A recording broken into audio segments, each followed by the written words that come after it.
दिल में, कश्मीर की बर्बादी अरमान लिए अपने दिल में। भारत माँ के वीर सपूतों ने साहस दिखलाया था और सीने में गोली के बदले केसरिया लहराया था। नमन करो ऐसे बेटों को, नमन करो ऐसे बेटों को जो लौट के घर नहीं आए थे, खुद का जीवन किया समर्पित, जश्न जीत का लाए थे, जश्न जीत का लाए थे। आदरणीय प्रधानाचार्य महोदय, शिक्षकगण और मेरे प्यारे साथियों, आप सभी का आज के इस ऐतिहासिक अवसर कारगिल विजय दिवस पर मैं स्नेहा, मैं तन्वी, मैं शैलजा और मैं अमिका हृदय की गहराइयों से अभिनंदन करती हूँ। आज का दिन सिर्फ एक तारीख नहीं, भारत माँ के वीर सपूतों के बलिदान और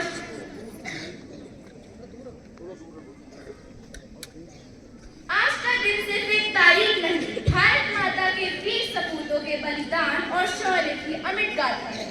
इस दिन का हर क्षण हमें प्रेरणा देता है कि हम अपने कर्तव्यों के प्रति सच्चे रहें और देश के लिए कुछ कर गुजरने का हौसला अपने भीतर बनाए रखें।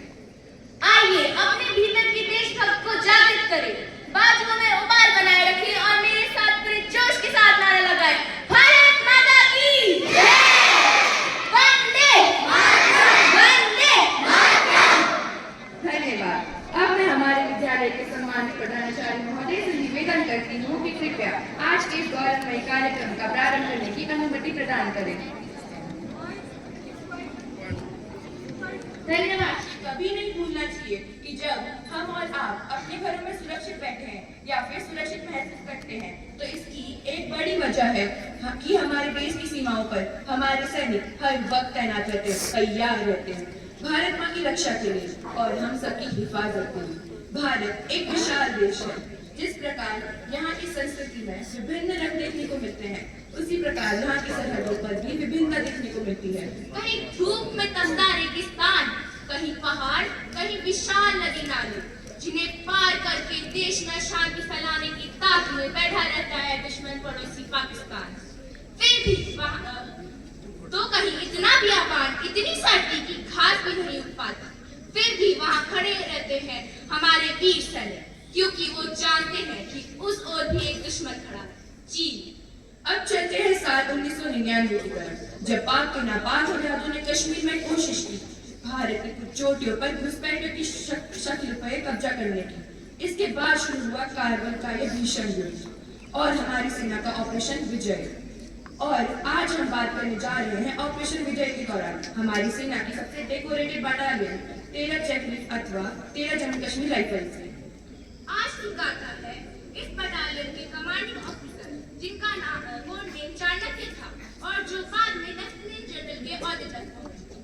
भारतीय सेना के उत्तरी कमान प्रमुख सहित अनेक पदों पर रहे और जिनके कुशल नेतृत्व और पराक्रम के लिए उन्हें सम्मानित किया गया पीवीएसएम, एवीएसएम, यूआईएसएम, एसएम और वीर चक्र जैसे सम्मानों से।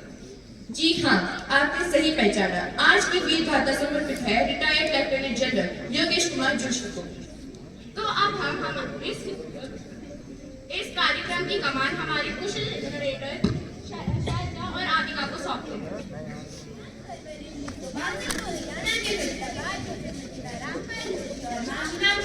पिता रेलवे के भाग में कार्यरत, 4 बहनें और अकेले भाई, घर में खुशी का माहौल। पिता सनातनी वाले पूजा पाठी ब्राह्मण और योगेश बचपन शिक्षा अलग अलग स्थानों से, जबकि माध्यमिक शिक्षा केंद्र विद्यालय से प्राप्त। पहला दृश्य पिता के ड्यूटी से आने के बाद माँ खाना बना रही है। देखते हैं चारों बहन पढ़ रही है, लेकिन योगेश कॉपी में कुछ खेल रहा है।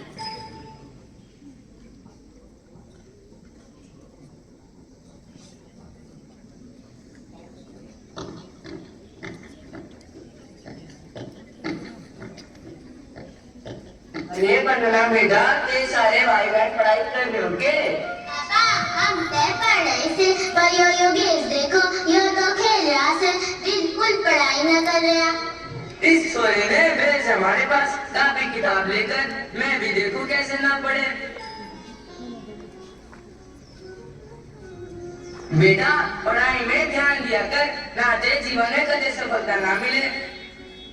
बापू ते देख लियो, मैं ते बड़ा होके फौज में अफसर बनसू, देश की सेवा करसू। बेटा अफसर पढ़ना खादी तो घड़ा पढ़ना पड़े से। बापू मैं मन लगा के पढ़ाई करसू और तेरे नाम में ऊंचा करसू।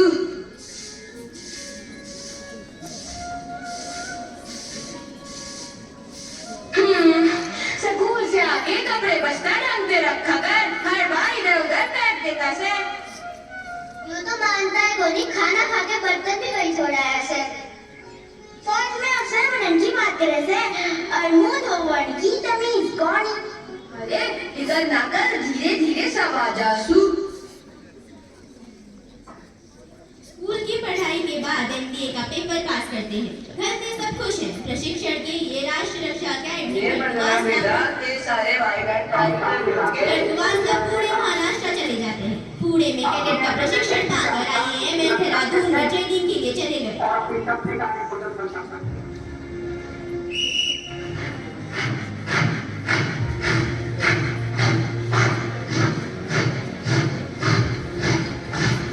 आज आप सिर्फ एक सैनिक ही नहीं, भारत माँ के रक्षा बन गए हो। आपकी असली परीक्षा अब शुरू होगी।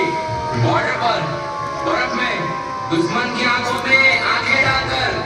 रिमेंबर, once a soldier,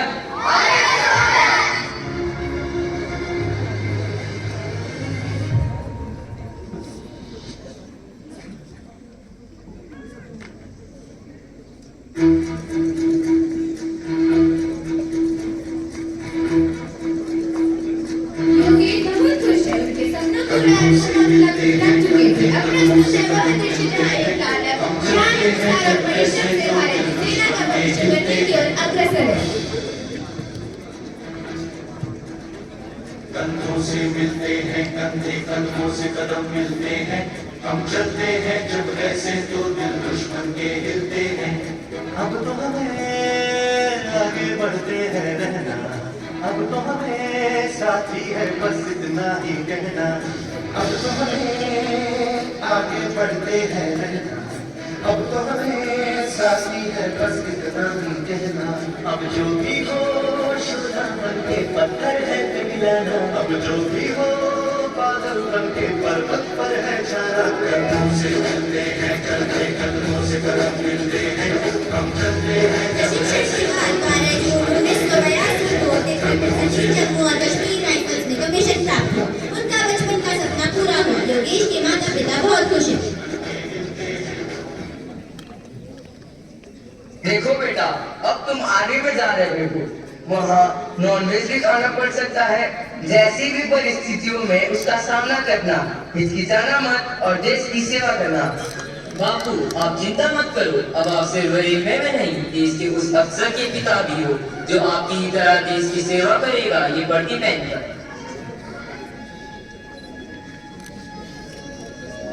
इसके बाद जोशी इन्फेंट्री स्कूल में मुंह में परीक्षण के रूप में कार्य करने लगे। हथियारों का परीक्षण देने की जिम्मेदारी उठाने लगे। उसके बाद आर्मी ट्रेनिंग सेंटर शाहजहांपुर में उनकी पोस्टिंग हुई।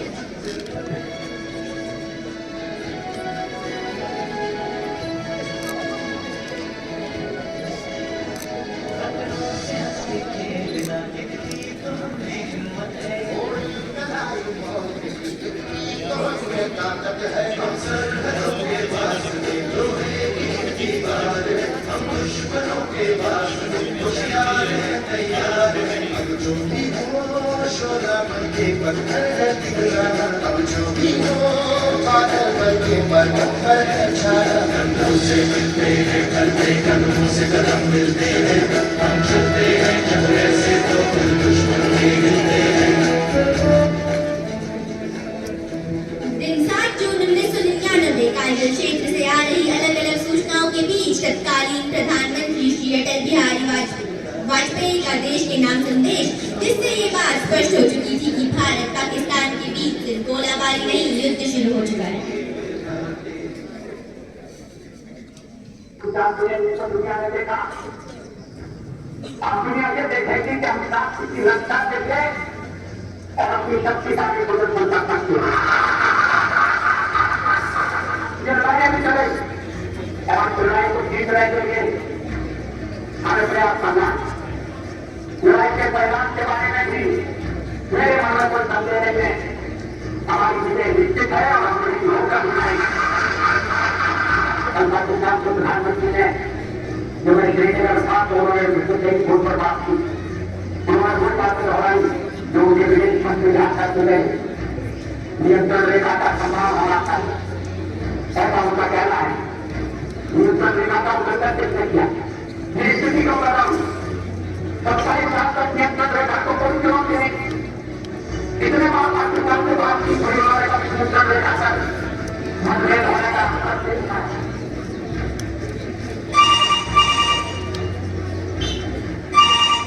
जय हिंद सर। Yes sir. कहाँ? ये महेंद्रपुरी साहब का कॉल है, सीधे ऑपरेशन से। Joshi, we need you at different। पढ़ाई शुरू हो चुकी है। रेंजर ड्राइवर्स को तुम्हारे जैसे कमांडिंग ऑफिसर चाहिए। तुम्हें आज के रवाना होना पड़ेगा खलास सेक्टर के लिए। Yes sir, I will report without delay. Thank you for your trust sir. We are counting on you, Joshi. Kargil is heating up fast। जय हिंद। जय हिंद सर।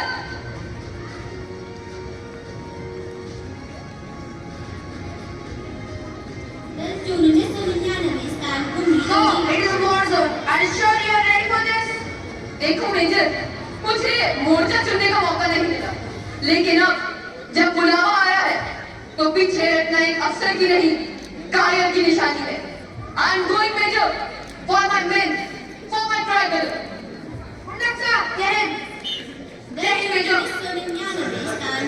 जो जिला पाल जम्मू कश्मीर से लेफ्टिनेंट जनरल मोहिंद्रपुरी माउंटेन का फोन कर्नल जोशी को आता है, जिसके दिशा निर्देश में 13 जम्मू कश्मीर राइफल्स को आगे बढ़ना है।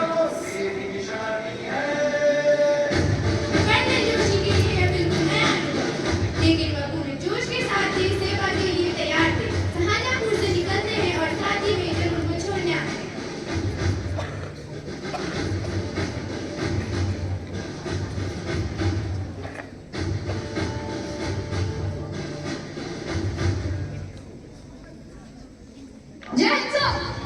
Welcome to Kubriska. The man are ready, but situation is still unclear. Unclear? What do you mean, Captain? Sir, enemy has occupied ranks above Rar and Naxos. हमले हो चुके हैं, पर पूरी तरह स्पष्ट नहीं है कि पाक आर्मी है या फिर उस्ताद या मुजाहिदीन। जो भी हो कैप्टन, हमारी जमीन पर है। वर्दी में हो या नहीं, जो हथियार लेकर यहाँ आए, वो हमारे दुश्मन है और हमें उन्हें हर हाल में खदेड़ना है। Yes, sir. Sir, fresh intercepts received. Urdu communication पूरे ट्रेसेस। ये पाकिस्तानी आर्मी की नॉर्दर्न लाइन इन्फेंट्री है सर।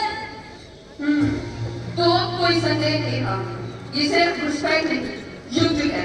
अब जवाब भी वैसा ही होगा, साफ, सीधा और सीधे गोली के कमर तक।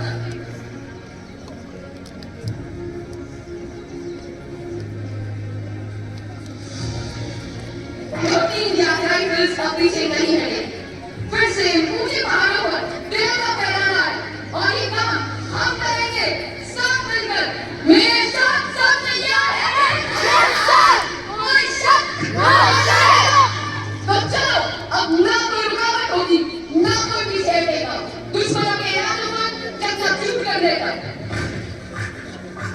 सुप्रीम कोर्ट ने कहा देश विषय को बचाने की कमान संभालकर युद्ध आरंभ हो चुका है। कुछ ऑपरेशन हो चुके थे। सोलो रिपोर्ट टाइगर हिल के आसपास गोलाबारी चल रही है। गोलाबारी के बीच कर्नल जोशी पर जिम्मेदारी अपनी बटालियन का मनोबल बनाए रखने की और जिस सोच के साथ उन्हें नई जिम्मेदारी दी गई थी उसको पूरा करना। पहला लक्ष्य था सोलो रिपोर्ट टाइगर पॉइंट 1.40। 13 जून 1999 दोनों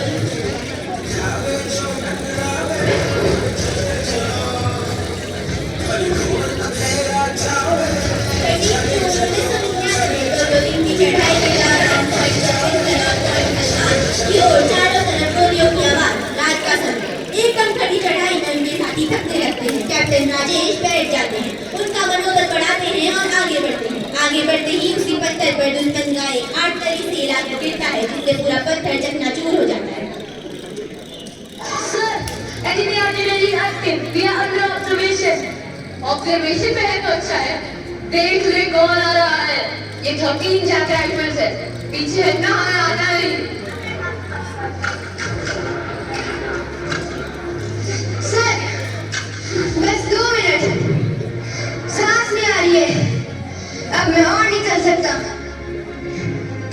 कैप्टन, ये कोई आम पहाड़ी नहीं है, ये हमारे शहीदों की जिंदा है। अगर तुम यहाँ रुके तो जिंदा तो रहोगे, मगर अपने आप से आंखें कैसे मिला पाओगे दोस्त? चलो उठो, अगर मौत से पहले थकान ने हरा दिया तो युद्ध हार जाओगे। चलो।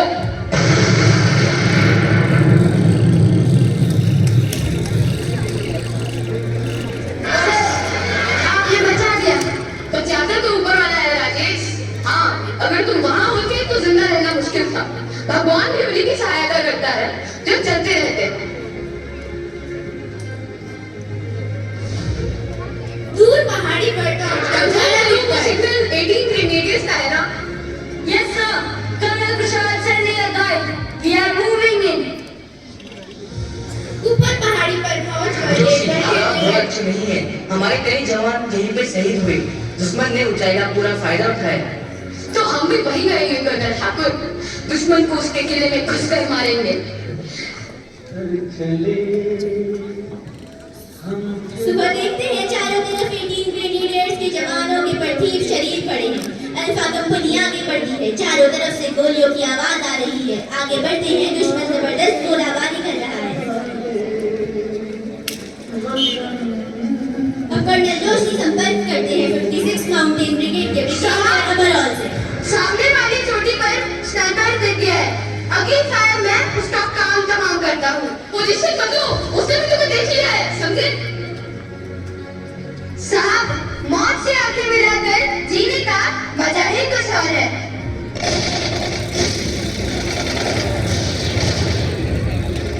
रणवीर, रणवीर, रणवीर, तुम्हारा बलिदान बेकार नहीं जाएगा मेरे दोस्त। अब तुम हम सबके रगों में खून बनकर दौड़ोगे और दुश्मन के छक्के छुड़ाओगे।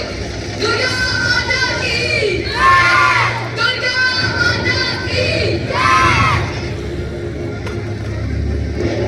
17 जून को फोर्स से लड़ाई दोनों में सकते। अब वक्त है हेवी फायर का। कनेक्ट करो 56 ब्रिगेड कमांडर अमरौल से।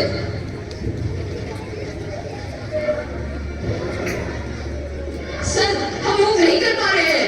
आप ऊपर रखिए दोनों टीम की चोटी। मुझे फोर्स की जरूरत है। You will get it, Joshi. Prepare for 17 June heavy shelling. 17 जून को फोर्स से लड़ाई जमीन कांपने लगती है। रॉकेट का बम उड़ जाता है। पाक सैनिक 5.40 हथियार से नहीं, संकल्प से जीता जाता है। और अब ये लड़ाई खत्म नहीं, ये अभी 0.5 तक जाएगी। दुर्गा माता की जय!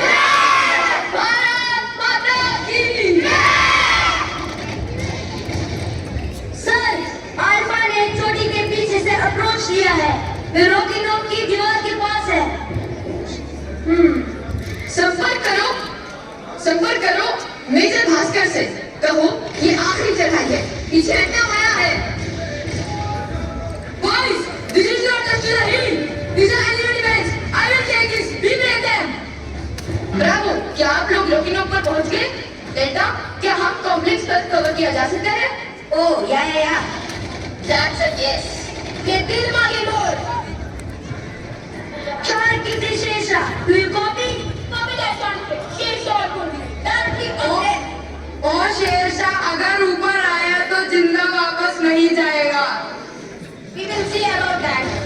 Sher Shah, is it done now? ये दिल मांगे बोल सर। दुर्गा माता की जय! भारत माता की जय! दुर्गा माता की जय! भारत माता की जय! वंदे मातरम! वंदे मातरम! इस लड़ाई के बाद 5.40 पर शांति तिरंगा लहराता है, जय जोश होता है। सभी जीत का जश्न मनाते हुए कुमरी वापस आते हैं और अपने लक्ष्य की तैयारी करते हैं। न्यूज़ टीवी 3 पर पत्रकार वर्षा दत्त इंटरव्यू में वहां पहुंचती है, जिसके माध्यम से कर्नल जोशी देश को इस विजय और अगले लक्ष्य के बारे में देशवासियों को बताते हैं। 540 की जीत के बाद हम हैं गुमरी में। कर्नल जोशी, इस पल को आप कैसे देख रहे हैं? ये कोई सामान्य पहाड़ी नहीं है, हमारे शहीदों की विरासत है। हमने सिर्फ चोटी नहीं जीती, भरोसा वापस पाया है अपने देश का, इस यूनिट का। क्या आप कहेंगे ये सबसे मुश्किल ऑपरेशन था? हर ऑपरेशन मुश्किल होता है जब दुश्मन छुपा हो, पर जब जवान विक्रम जैसे हो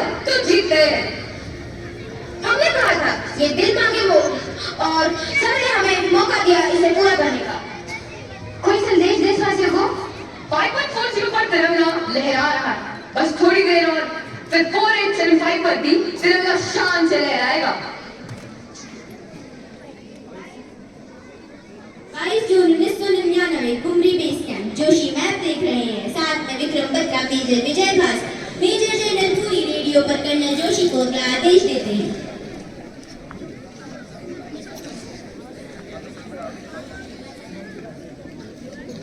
तुम्हारा अगला टारगेट है .4875।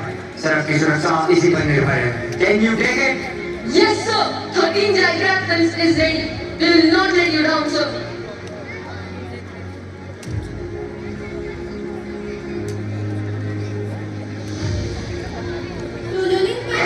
सर, दुश्मन ने मोर्चे बड़े मजबूत रहे हैं। तीनों तरफ से अटैक करना सही रहेगा। ठीक है मेजर, 17 जैक सामने से दबाव डालेगी, 2 नागा रेजिमेंट नीचे से कवर देगी और हम 13 जैक राइफल्स दोनों ओर से क्लोज अटैक करेंगे।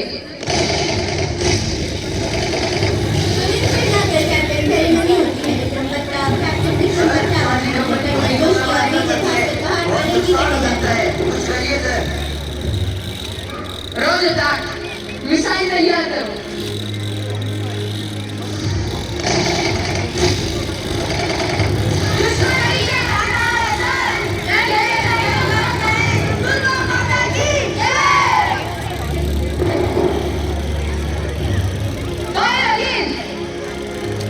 अब सही मौका है गुरप्रीत, आगे बढ़ो।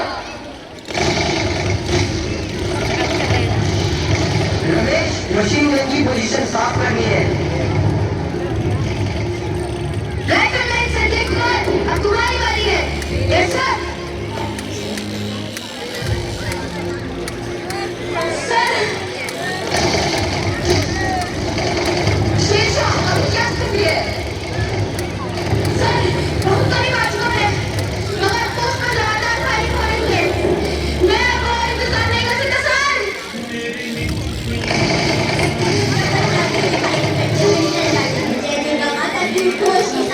पाकिस्तानी थे। तभी एक गोली उनके सीने पर लगती है, नीचे गिरते हुए देश की सरजमीं में शहीद हो जाते हैं।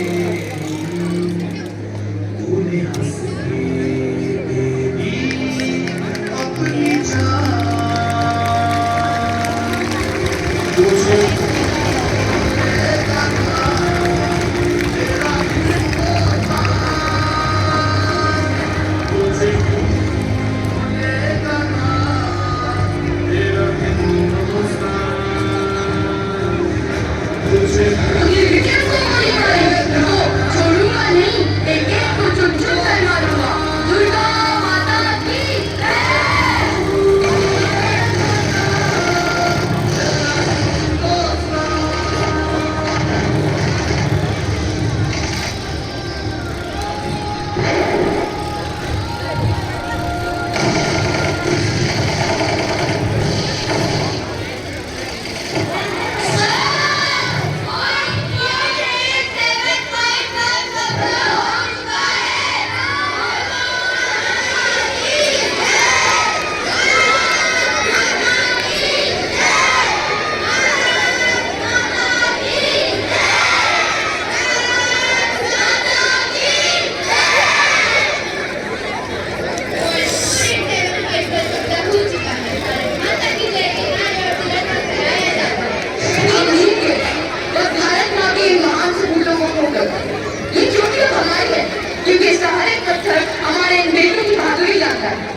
पाकिस्तानी आर्मी अपने सोल्जर्स की बॉडी इंसिडेंट से मना कर रही है।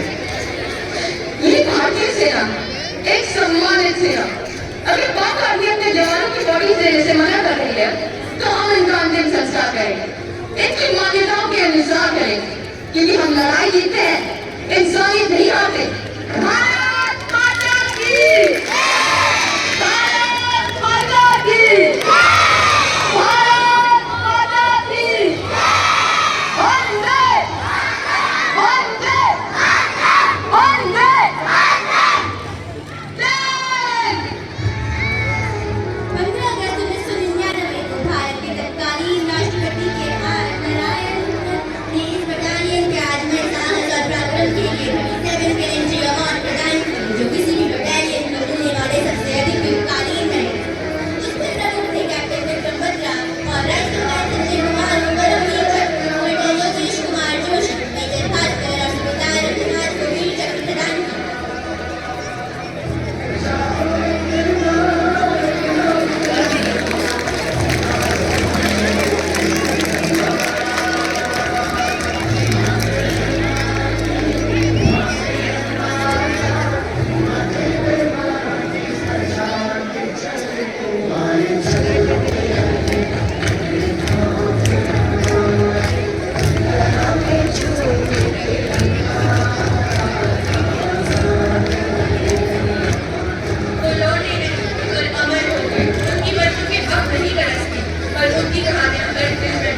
पहले मैं अपने शब्दों को आपके सामने प्रस्तुत करूं। मैं चाहूँगा जो मेरे वीर सेनानी मेरे देश के वो सपूत जिन्होंने आज ये रोल अदा किया स्टेज के ऊपर, वो मेरे दोनों आसपास मेरे साथ हैं। क्योंकि इस पृथ्वी पर जिस किसी को भारतीय सेना का साथ मिला है उसको कभी कोई पराजित नहीं कर सकता। तो मेरे प्यारे बच्चों, आज हमारे वीर भारतीय सेना के लिए बहुत बड़ा तालियां, वीर सपूतों को और वीर शहीदों को हमारी श्रद्धांजलि। और जो आज देश की सेवा में वो ऊंचे पहाड़ों पर ठंड से ठिठुरते हुए उस माइनस टेम्परेचर पे तपते हुए रेगिस्तान में उफनते हुए समुद्र में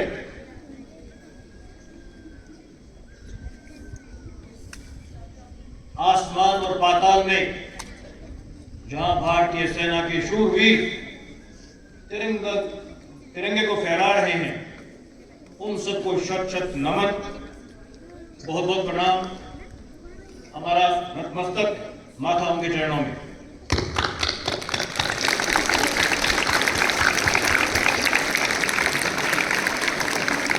आज जिस चरित्र का यहाँ प्रदर्शन किया गया है, लेफ्टिनेंट जनरल YK जोशी,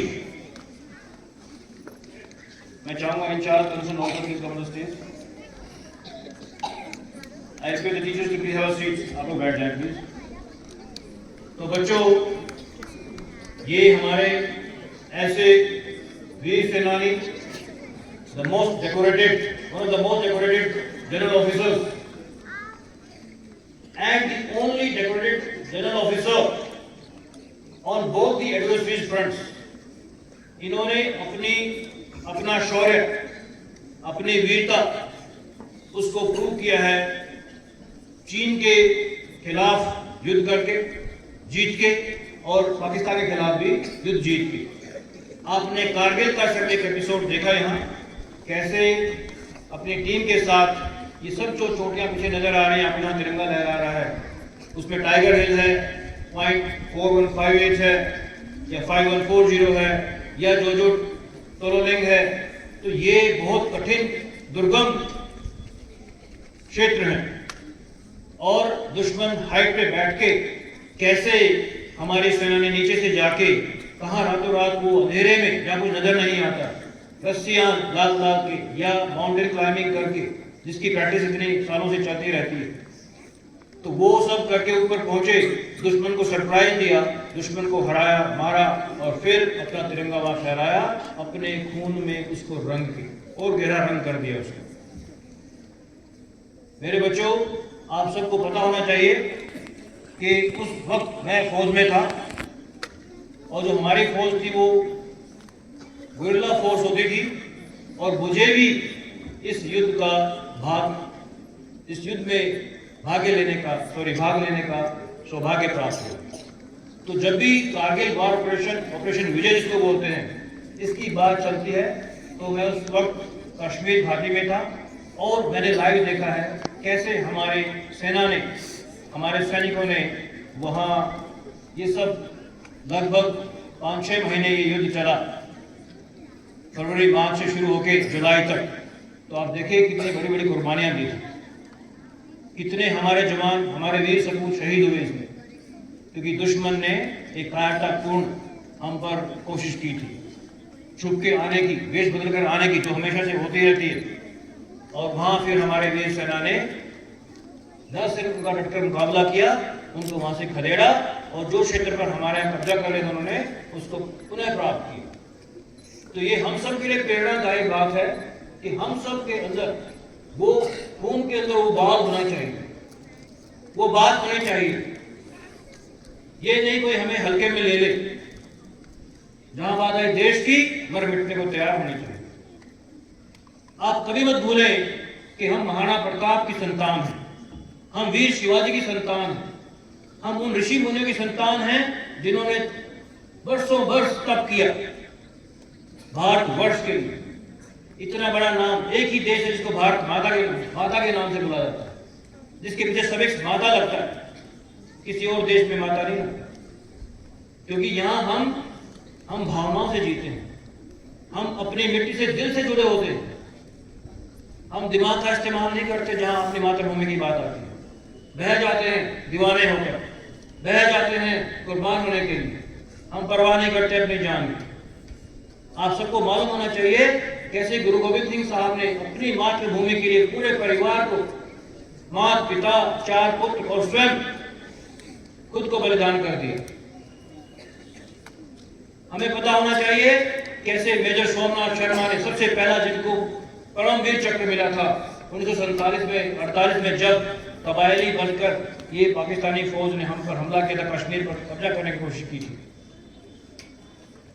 तो हम तो जज्बातों वाले इंसान हैं, हमारी तो ब्रीड ही ऐसी है हिंदुस्तानियों की, भारतीयों की। तो जहाँ मात्र माँ की बात आई, जहाँ मातृभूमि की बात आई, बस बह चली नदिया की तरह, सब तबाह कर दिया दुश्मन का।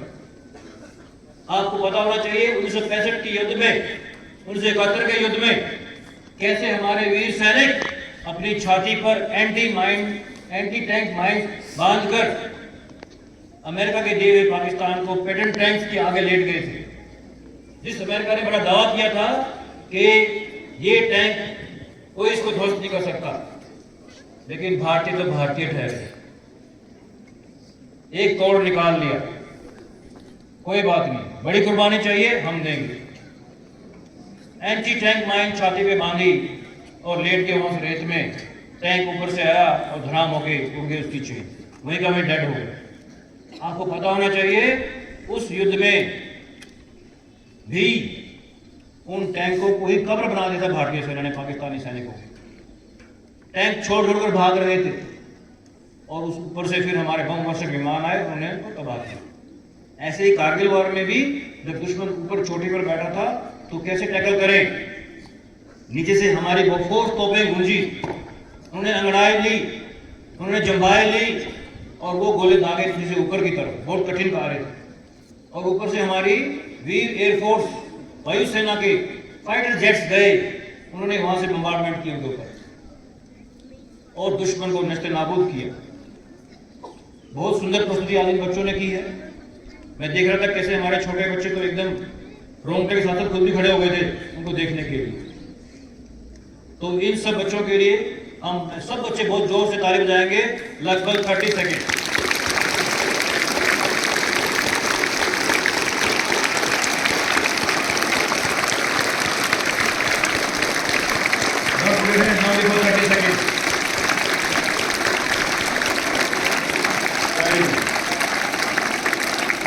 मास्टर को फिर से आज कारगिल विजय दिवस है, इसकी शुभकामनाएं।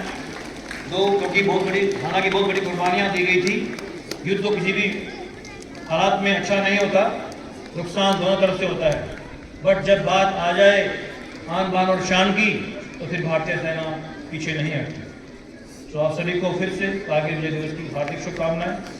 मैं चाहूँगा मेरे बच्चे जो आज यहाँ खड़े हैं, इनके अंदर वो भविष्य के लिए वो बीज अंकुरित हो कि हमने भी ऐसे वीर सेनानी बनना है, अपनी मातृभूमि की रक्षा करनी है और देश के लिए ही जीना मरना। बहुत बहुत धन्यवाद।